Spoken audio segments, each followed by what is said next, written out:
প্রতি বছরের মতো এবারেও কলকাতার পুজোকে টক্কর দিতে কোমর বেঁধে রেডি জেলার পুজোগুলো। এবার কল্যাণীর লুমিনাসে ব্যাংককের অরুণ মন্দির, আবার তারাপুকুর আদি সর্বজনীন দুর্গাপুজোর এবছরের থিম থাইল্যান্ডের ব্লু টেম্পল। আচ্ছা, বাংলায় বসেই রাজস্থানের হাওয়ামহল ঘুরতে চান? তাহলে তো আপনাকে যেতেই হবে হাবড়ার আচার্য প্রফুল্লচন্দ্র সমবায় লিমিটেডের দুর্গাপুজোয়। পুজো শুরু, দেবীপক্ষের আকাশে এখন উৎসবের রোদ।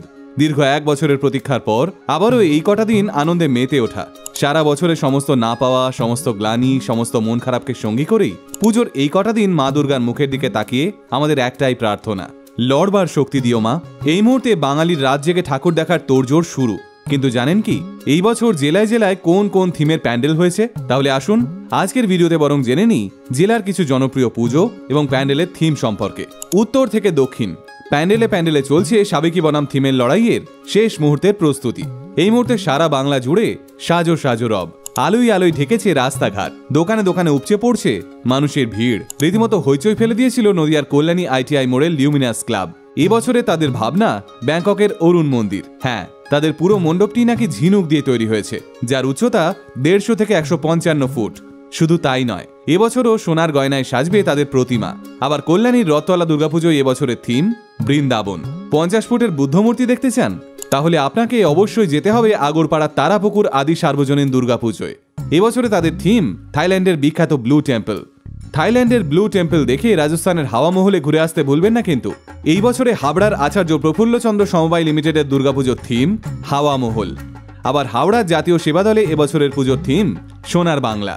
তাই এবছর হাওড়ার জাতীয় সেবা দলের পুজো একদম মিস করবেন না। তাদের প্রতিমার সাজ থেকে শুরু করে পুজোর আয়োজন সবকিছুতেই থাকছে সাবেকিয়ানার ছোঁয়া। এছাড়াও হাওড়ার শালকিয়া আলাপনি, বেলুড় মঠ, ব্যাটরা নবীন সংঘ, ব্যাটরা মহিলা সমিতি, বালি দেশবন্ধু ক্লাবের মতো বিখ্যাত পুজোগুলো অবশ্যই ঘুরে দেখবেন। অন্যদিকে সোনারপুরের এলাচি রামচন্দ্রপুর মিলন সংঘের পুজোর থিম এবার আলবার্ট মিউজিয়ামের আদলে। এই পুজোর বয়স 78 বছর। রাজস্থানের জয়পুরের বিখ্যাত জাদুঘর যদি আপনি দেখতে চান, তাহলে আপনাকে অবশ্যই দেখতে যেতে হবে রামচন্দ্রপুর মিলন সংঘের এই বছরের পুজোর মণ্ডপ। আবার সোদপুরের শহীদ কলোনিতে এই বছরের মা দুর্গা 100 ফুটের। তাই 100 ফুটের মা দুর্গা দর্শন করতে একদম ভুলবেন না। দুর্গাপুজোর কথা হবে আর ঐতিহ্যবাহী হুগলি জেলার কথা হবে না? তা কখনো হয়? আমরা সকলেই জানি শ্রীরামপুরের 5 ও 6 পল্লী গোষ্ঠী এবং ব্যবসায়ী সমিতির পুজোর জনপ্রিয়তার কথা। এই বছর 111তম বর্ষে তাদের পুজোর থিম বিখ্যাত স্বামীনারায়ণ মন্দির। অন্যদিকে জিরাটের আদি বারোয়ারির এই বছরের পুজোর থিম কাতারের মুন টাওয়ার। বর্ধমানের জনপ্রিয় দুর্গাপুজোগুলোর মধ্যে তেলিপুকুর সুকান্ত স্মৃতি সংঘ, আলমগঞ্জ বারোয়ারি পুজো, বিবেকানন্দ সেবক সংঘের পুজোগুলো কিন্তু একদম মিস করবেন না।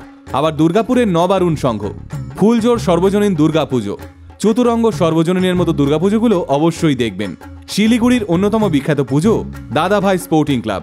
এবার পুজোয় তাদের থিম পাথরে প্রাণ। এছাড়াও উত্তরবঙ্গ মানেই কোচবিহার রাজবাড়ির পুজো। 650 বছরেরও বেশি পুরনো পুঁথি পড়ে শুরু হয় রাজবাড়ির দুর্গাপুজো। কোচবিহার রাজবাড়ির দুর্গা প্রতিমাটি একেবারে ভিন্ন ধারার। এখানে মা দুর্গার পাশে লক্ষ্মী, সরস্বতী, কার্তিক এবং গণেশের বদলে থাকে দুর্গার 2 সহচরী জয়া এবং বিজয়া।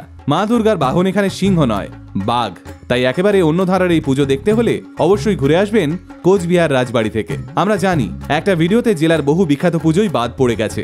তাই আপনাদের কাছে অনুরোধ, আপনারা আপনাদের জেলার বিখ্যাত পুজোগুলোর নাম কমেন্ট করে আমাদের জানান।